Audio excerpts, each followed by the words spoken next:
On this episode of Deleted WrestleZone, we're going to talk about a quick review of MLW's latest Fusion episode, also the appearance of Matt Hardy on Talking's Jericho, and of course a little bit of his contract status.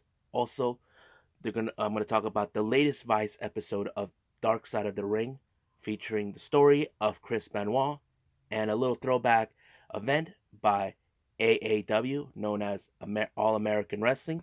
So sit back, relax, get yourself some popcorn and a soda, and welcome to Deleted WrestleZone.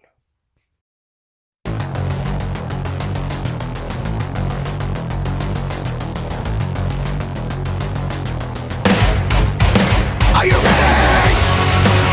Get up, get up! Get up, get up! Get up, get up! Get up, get up! Get up, get up! Get up, get up! What's up, everybody? This is Gerard here. Hope everybody is staying safe and washing your hands. So let me give you guys a quick update what I'm up to right now. As you point, I've been still following more on what's going on with the promotions dealing with the pandemic. GCW just had an event, but it was an interesting. I didn't get the chance to see it, but hopefully I can find it somewhere. Um, I'm also working on a three-part discussion for a special edition for the DWZ discussions. It's going to be called the Japanese Wrestling Edition. I'm going to take three parts of it. Now, I'm not going to reveal any more further because I'm still working on it, but I'll let you guys know when it be ready to be out on the channel, and everything will go great. So I will do one episode at a time from the three part, and then from then on. Um, as you all know, I'm still following certain wrestling promotions they're still throwing out. MLW is one of those that are still, these are not live events. They're actually pre-tape at this point. They're stopping at the moment. I'm assuming we're still going to continue on when they went to Tijuana, Mexico to do their joint event with AAA. So let's do a quick review with the latest MLW Fusion.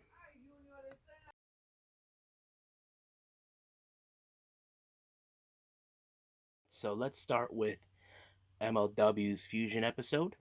So this one was a good episode. So the main event for this one was an 8-man tag team match between Team Filthy, consisted of Tom Lawler, Eric Stevens, Dominic Guarini, and the fake uh, Von Erich, known as Rip Von Erich.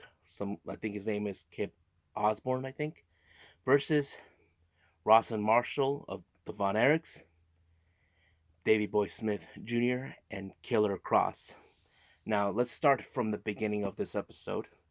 So it starts out with the recap between last week with Killer Cross and Tom Lawler. If you'll recall, it was a good match, but sadly, Eric Stevens came out, tried to take him out, but here comes Davey Boy and the Von Erichs to give him a Lenny hand, and that's when Davey Boy issued a challenge between all four of them against Team Filthy, which was a good match, not to be. So let's start with the rest of the episode, how it goes. So Mance Warner, they announced that he was attacked prior before this, said he was attacked by the Dynasty at the pay window inside the arena. Of course, they're still having their issues toward him, but he was not medically cleared to be in ring. But he does had something special. He said he had a mystery man that will face against Richard Holiday. Mystery man is still no clue. But on forward, the first match of the night was OWE's El Lindaman, who's also a member. Well, I don't know exactly what's going on there. He's part of the Strong Hearts, but from what I'm hearing, DDT Pro Wrestling, he, Shima, T-Hawk, and I forgot who else, are part of a team. No, they form a group called Damn Hearts. I don't know what's that all about, but I'll get to that as soon as possible once I figure out what's going on. He's facing against Senshi. Now, this was an interesting match. As you know, these guys are either cruiserweights, junior heavyweights, lightweights. These guys are middleweight contenders. So it was great. Lindaman, he's not much of a high flyer. He's more like a bit of the powerhouse type. While Senshi, he was a Chilean wrestler, kind of like Lucha Libre style. and he has done. They were throwing some great moves. Sentry wanted to extend his hands, like show his sign of respect towards the Lindemann, but he's not interested of that. I think, but the one thing that was interesting, they never talked to him or mentioned about Shima because they were part of the same team. So they asked him. I was assuming they could have talked to him, saying, "Have they heard or know anything about Shima?" They never did that because, if you all recall, Shima was carried in a body bag by a Contra unit, mostly from the Sentai Death Squad. But it was a good match. I enjoyed it. Do I give it a thumbs up? It was a good match. But the winner for this match was El Lindemann. He continues to surprise me. If you guys haven't seen him, he's normally with OWE, which stands for Oriental Wrestling Entertainment, out of China. He's a red Japanese wrestler, but he's currently working with those guys. And then we see like a little video between the Von Erichs, Davey Boy, and Killer Cross talking about what kind of despicable people they are. Of course, Davey reiterate that his grandfather, the legendary Stu Hart, trained their grandfather, and that whole thing. And as for Killer Cross, he said that their mistake is getting into his face and TikTok. You know his MO on that. So, um, later there was an interview with Mance Warner, so he's saying that he's not going to reveal who it is. All he's going to do is keep drinking light beer. That's Mance Warner right there. And as for Richard Holiday, so they did another interview. He's not worried about who it is, even though he's trying to have his father slash attorney try to deal with him after all the crap that they've been putting up with him. But he did not have his title with him. Not his title, the title from the Caribbean that he stole from Savio Vega, even though he claims that he owns it. But Savio will get that title back. Trust me, he will. And then we see a message from Contra Unit. Now it's still, they like to play that cryptic message type where they're talking about they're preparing to go to war. It's still unclear what. I know they've been invading Japan, and for some odd reason. So no clue what they meant. I'm assuming that they're going to invade another promotion, because we do know MLW has now close relations with AAA and Dragon Gate. So I'm assuming Dragon Gate could be on their hit list because Shima, he's originally from there. So still no word on that yet, like where they're gonna go with the angle, but that's my assumption right there. Then we have, of course, a little review about Pagano. If you guys don't know who he is, Pagano, he's a AAA wrestler. He's one of those extreme wrestlers out of AAA. He's, think of him as the psychotic Joker, but more extreme. That's who he is. He's a great wrestler. You may have seen him on Impact Wrestling from a couple years back when Tejano and what's his name, El Hijo de Fantasma were there. But yeah, now they did announce for matches for the following week. Two of the matches have been announced. One is going to be King of Knockouts between King Mo and Low Key. That's going to be a good one. Let's see. And the next one is Brian Pillman versus Jordan Oliver, since their feud is still escalating even more. Now, they talked to Injustice. There was a video where they showed Injustice try to take out Brian Pillman. And of course, Davey Boy Smith made the save.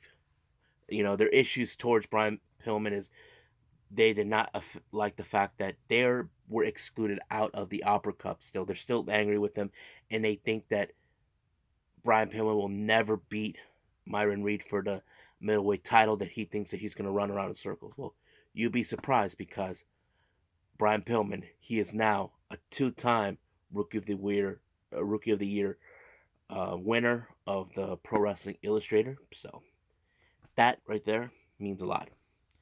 Now the next match was the match that we all been waiting for: Richard Holiday versus Mance Warner's Mystery Man. Now, I was going in the back of my mind, who could it be? The Mystery Man. Now, in the back of my mind, I was thinking it has to be Savio Vega, because A, Richard Hawley stole his title, and B, he claims that he has the rights to the title that he stole from him, but he claimed he beat him for, even though it was a non-sanctioner. So that was my assumption. But boy, I was wrong. I did not expect it. Mance Warner's man was a member of the BWO, or should I say, the Blue World Order, the Blue Meanie. Yes, I did not expect that. If you guys don't remember him, they're like he was part of that spin-off or comedic version of NWO, but they were instead of calling themselves NWO, they were just called the Blue World Order. Blue World Order. But it was great to see him there, and I'm like so, I was like so happy. But it was a fun match. There was a moment where Richard Hawley was taking his time talking trash in front of Mance Warner, but his big mistake is wasting time trying to get into his face or get into his head. So, while the referee was counting out, he disrespected him because he did not want to drink any light beer.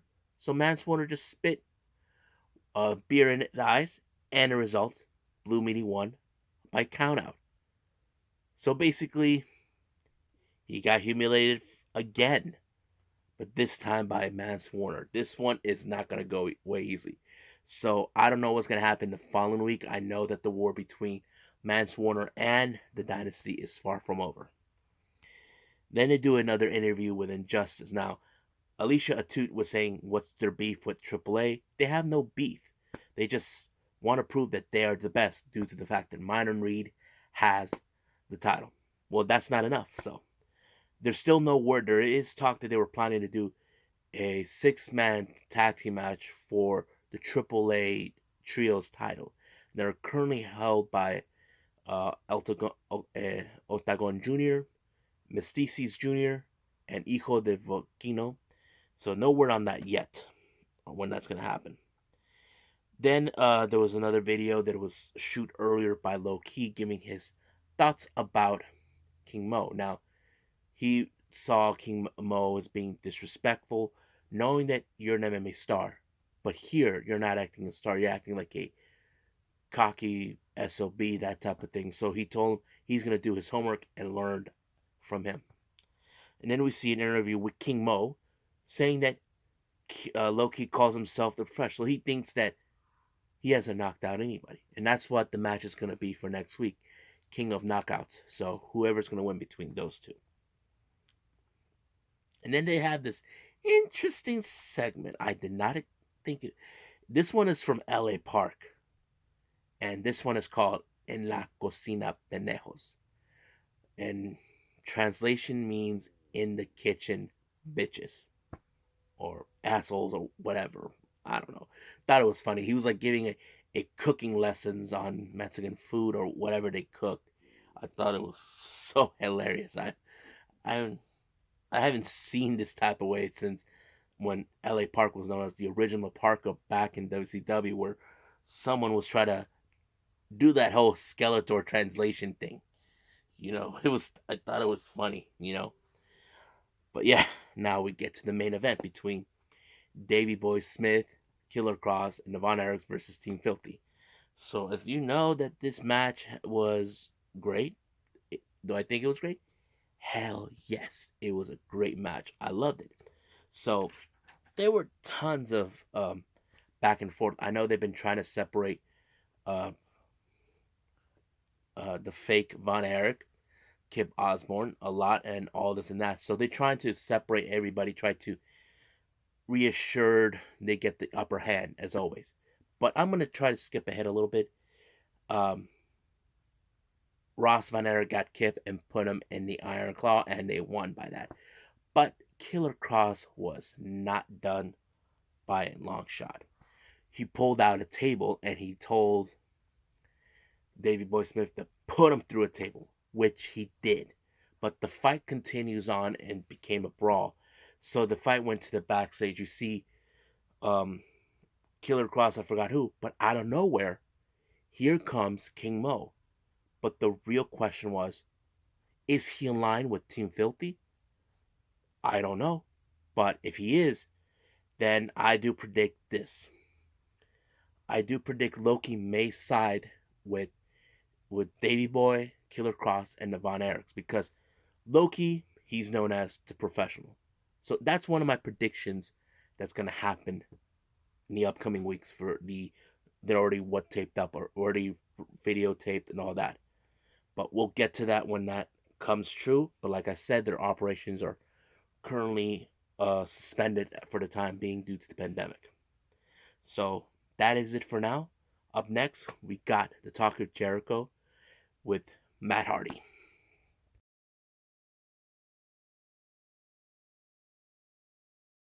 Okay, let's talk about the recent appearance at Talk is Jericho with Matt Hardy. So, as you all know, the wrestling world is still buzzing about Matt Hardy jumping from WWE to AEW, and a lot of fans are still not happy about it, especially the hardcore fans. Now, I don't blame them, but they need to understand there's certain things that wrestlers are not happy. I mean, we've seen that already, and Cody Rhodes is one of the prime example of that from when he was in WWE.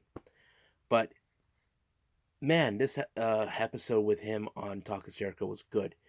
Of course, one of the things he talked about was where did the broken gimmick came from. I don't know if anybody ever knew that or how they do that. And I didn't know that. I didn't know where he thought of the idea, and I thought it was pretty interesting.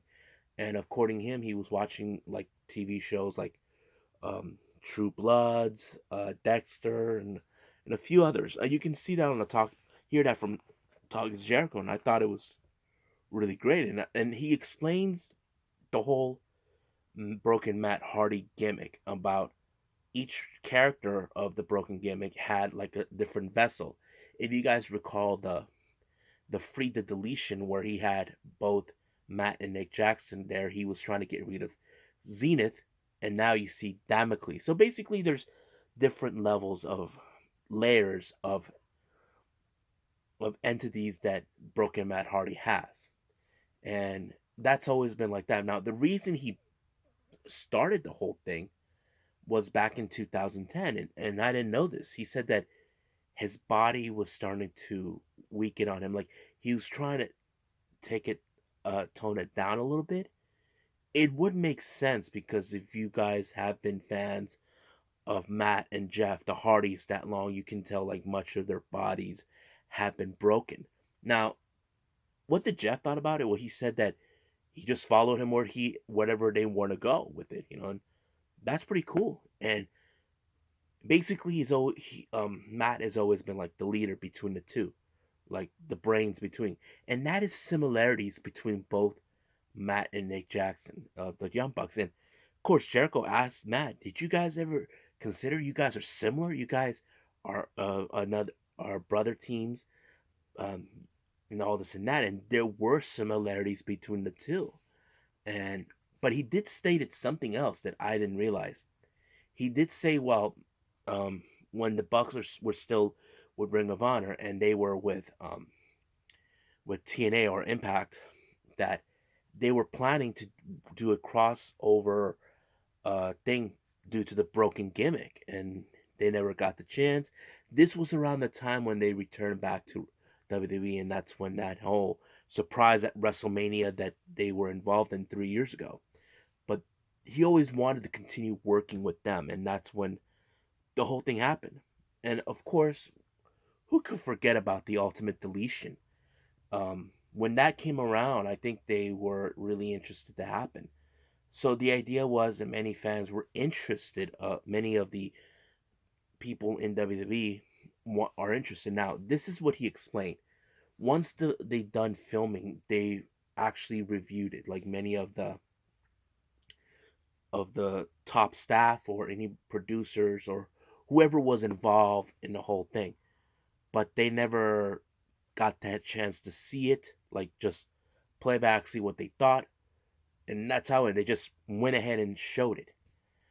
Because you guys seen it. It was a really fun, interesting, cool story between Bray Wyatt and Woken Matt Hardy, and that was pretty cool.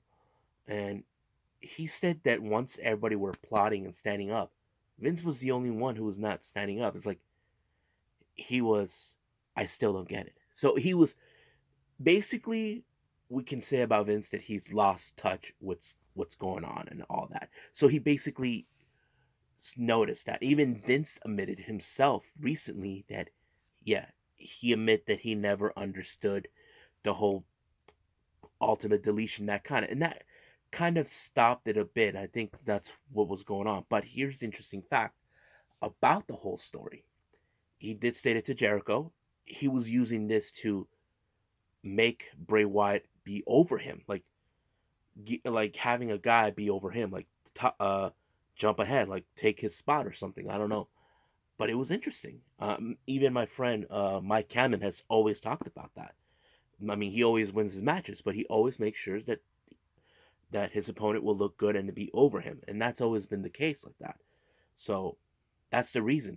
But basically, they were not interested in using more of his ideas, and that's what led him to decided that he wanted to leave, and it makes a lot of sense about him.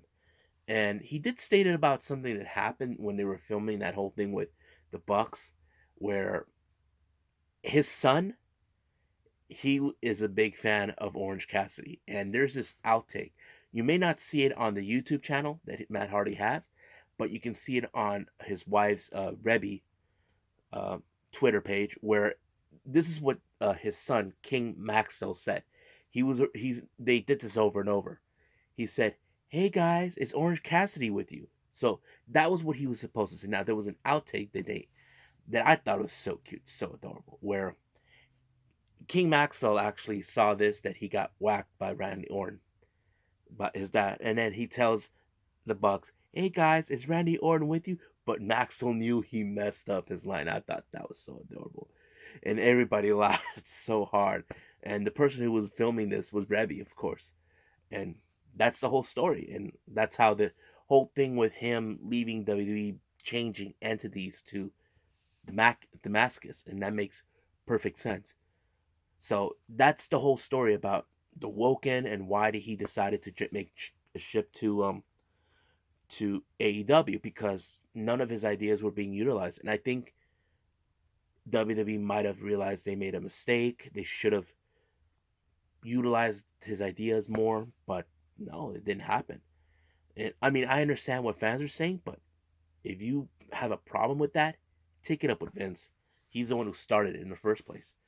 But now I did mention this on news update alert earlier today, where Matt Hardy's contract clause, he is allowed to wrestle New Japan. Now that's kind of cool. I'm assuming that once the whole thing blows over with New Japan, a lot of fans will be happy to see Matt Hardy there, because I don't know how many wrestlers who never got the privilege to go to New Japan. I know Adam Cole, um, Bobby Fish, Kyle O'Reilly, Ricochet, Kushida. I'm trying to think of anybody else who's been to Japan.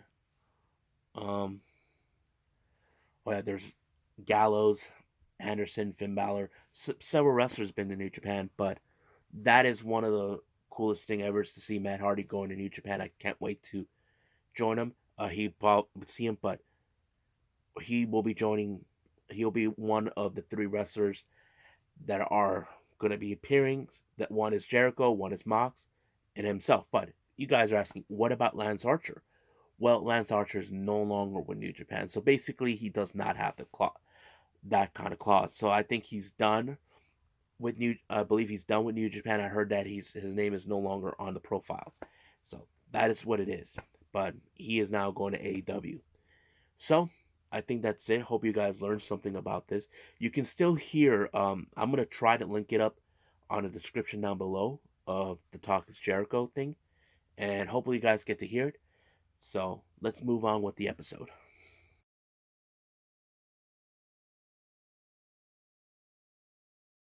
All right. So you may have heard this for a while now that Vice are doing a documentary for Dark Side of the Ring, and the recent episode they're throwing is a two-part episode.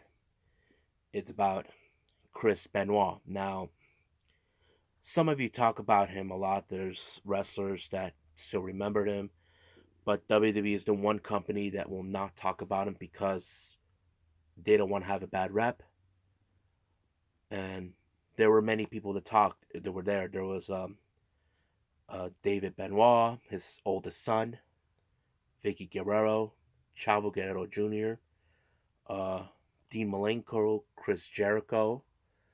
Um, I think that's about it. Those are the people that were mostly talking, but much of the narrative was done by Chris Jericho. And I'm what I thought about the video, it's like an interesting story about how Chris Benoit, who he is. One thing that amazed me is about how Jericho remembered him. About when they were in Japan back in '95, Benoit was known as Pegasus, and Jericho was known as Lionheart. That there was, he explained that there was a kick that he missed, and Benoit took it seriously, and he felt like he missed, and he remember Jericho mentioned how in the back he was doing squats, and he felt like he messed up, and he thought that someone told him, but no, he didn't, and that's the kind of person that he believed Benoit is, that he wants to keep it real as possible. But that's how that's who Benoit is, and I didn't realize it. And then it explains about his friendship with Eddie Guerrero, were the best of friends. Um, when Benoit was still in Japan, he was known as Wild Pegasus. If you all recall, Eddie Guerrero was the latest portrayal of a fictional character called Black Tiger. Now, I will make a talk about the Black Tiger in future time, but let's talk about this part. Uh, Eddie told this to Vicky, and Vicky kind of explained much of this history, how he always thought that Benoit was some kind of an asshole, the way they were beating the crap out of each other during their matches, and all this and that. Over time, that kind of made them good friends, and that's how they found respect for each other, including when they were continuing on to um, WCW. And the one thing that they mentioned out, that they even talked about Nancy Benoit, Chris Benoit's second wife, and she was known as Woman at the time. And at the time, they explained about how she got involved in the wrestling business. The person who represented her memory. Now, remember who else was there? It was her only sister. I forgot her name, but it's on there. I'll try to link that down below in the description so you guys get to see it. But one thing I liked is about how she talks about her sister, about Benoit, Guerrero.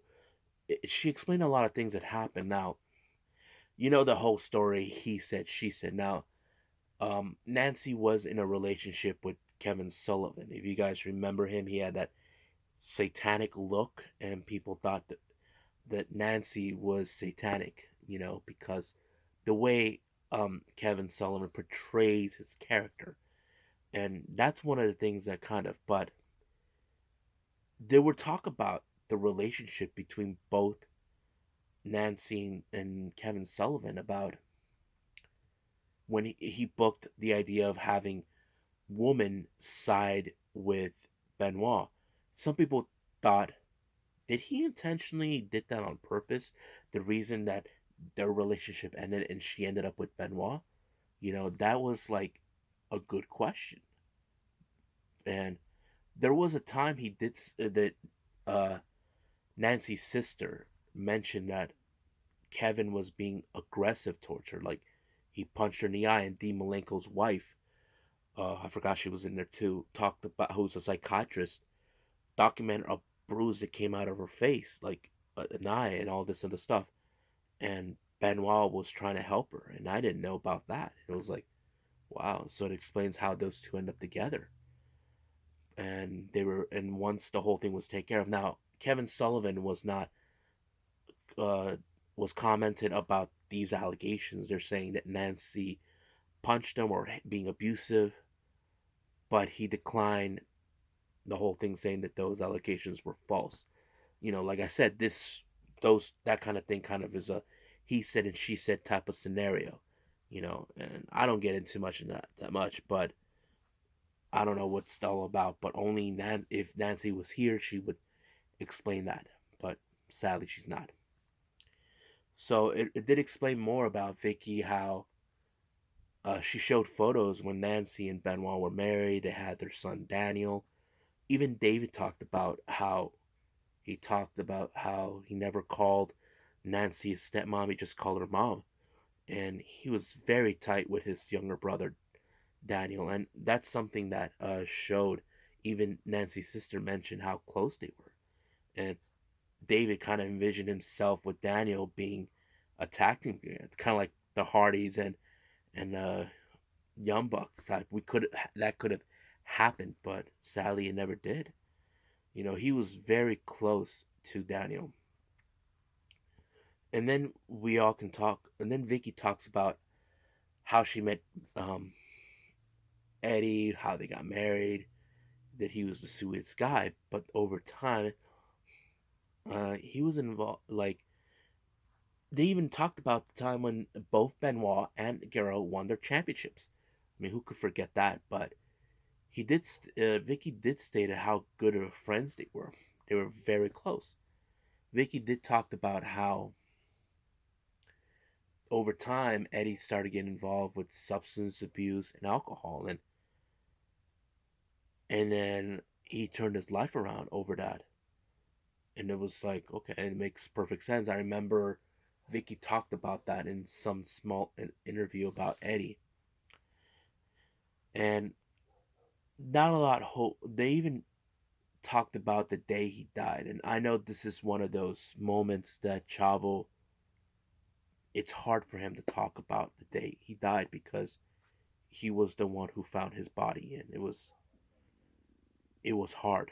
I could not have imagined how Chavo was dealing with it. It was very hard, and then of course he had to tell Benoit, the one person that his own uncle was very close, and it was hard on him. And Vicky remembers getting the phone call from Vince telling him that they that Eddie passed away, and it was hard.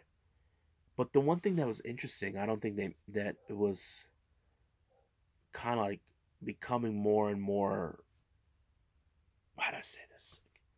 Don't have the word for it, but the Benoit took it very hard on Guerrero's passing. I mean, if you saw that whole tribute that WWE made for him, he was the one who lost it. And Vicky herself even was losing it, and Nancy was the one who had to get him, get her through with it, and she was the one who saved her life from it. And I don't know what it basically, much like Guerrero, like Chris and Eddie were friends, Nancy and Vicky were good friends too.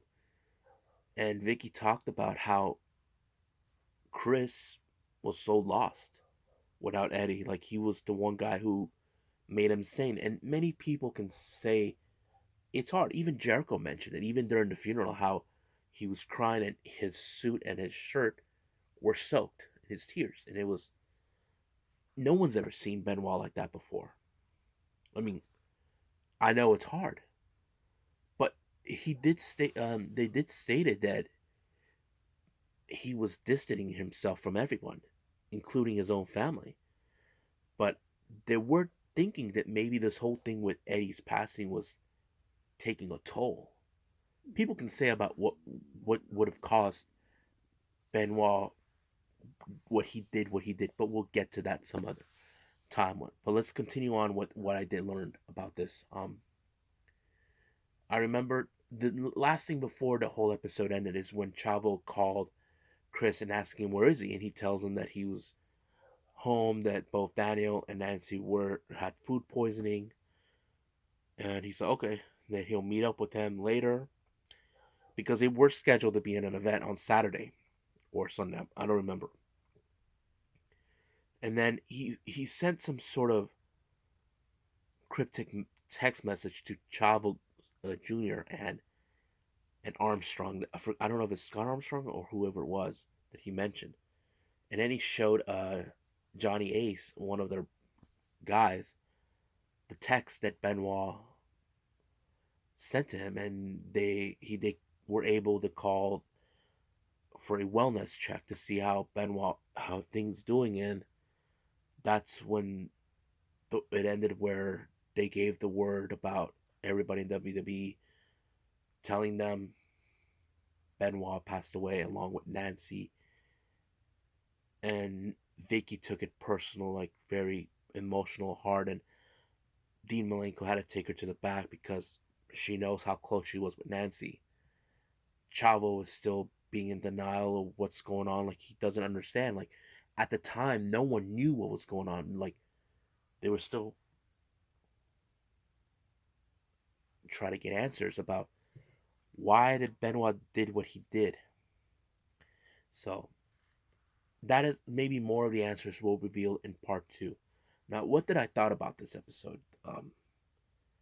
Interesting, but very dark. I think there was more things that we didn't know about Benoit. I think, in my personal opinion, that Benoit completely lost it when Guerrero died. I mean, anybody can feel that way before. I mean, it's not easy to lose a best friend that you work with for many years and die like that. But it is what it is. But part two will explain more of the story with Benoit. So when that episode comes in, I'll do a review on that for all of you guys. Uh, I couldn't do a review earlier because there were still some things coming up. But we're gonna end it with the next part of this episode with something cool for all of you guys. So stay tuned.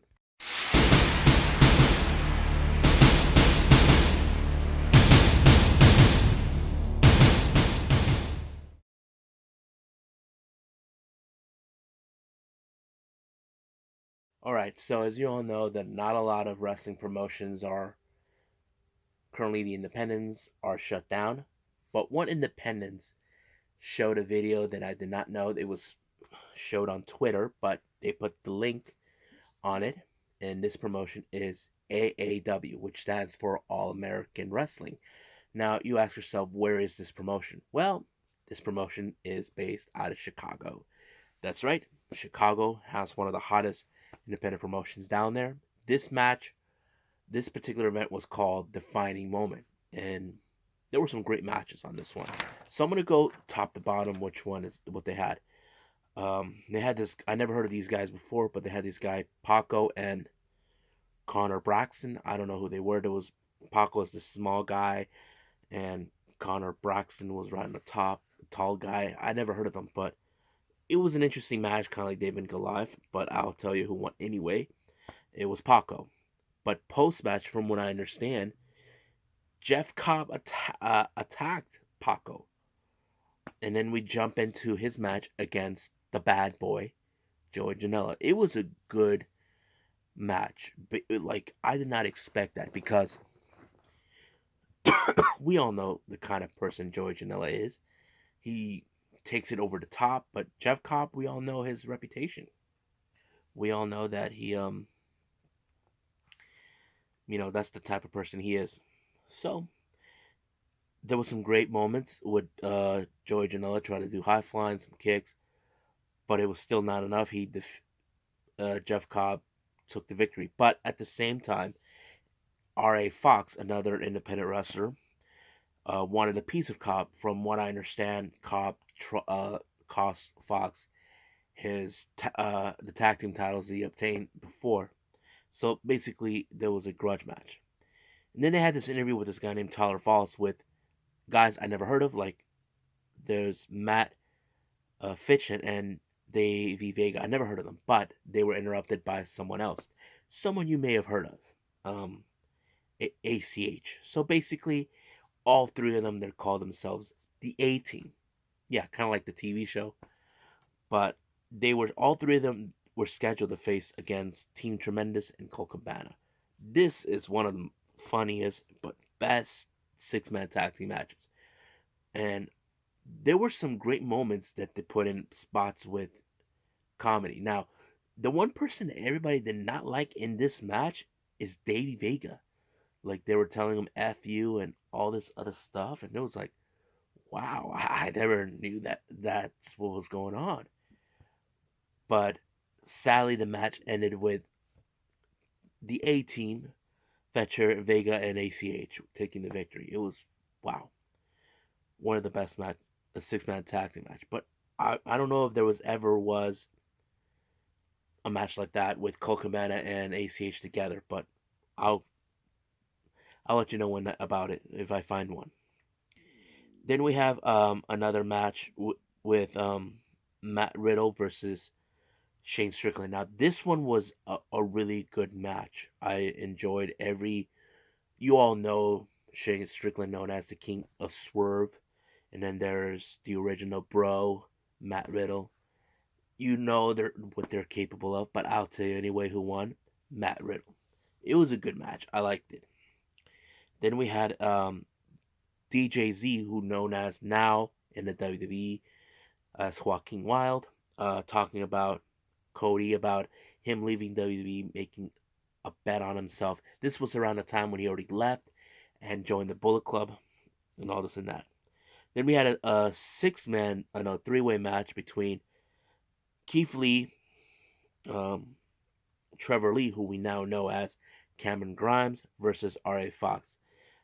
Basically, Trevor Lee was calling Keith Lee his brother because their last names are Lee, which kind of weird. But it was a great 6-man tag and three-way match. But during this match, Jeff Cobb came around and took out R.A. Fox, and the person that took the victory is Keith Lee, as always. That's a great match to watch too. I like it. And then we have Penta Cero M, or we know him as Pentagon Jr. versus Brian Cage. Some of this match was great. Like majority of the fans were siding with Penta on this one because Penta put his title on the line at the time, the AAW Heritage Championship. So I'm gonna skip ahead. Who won? Penta, as always.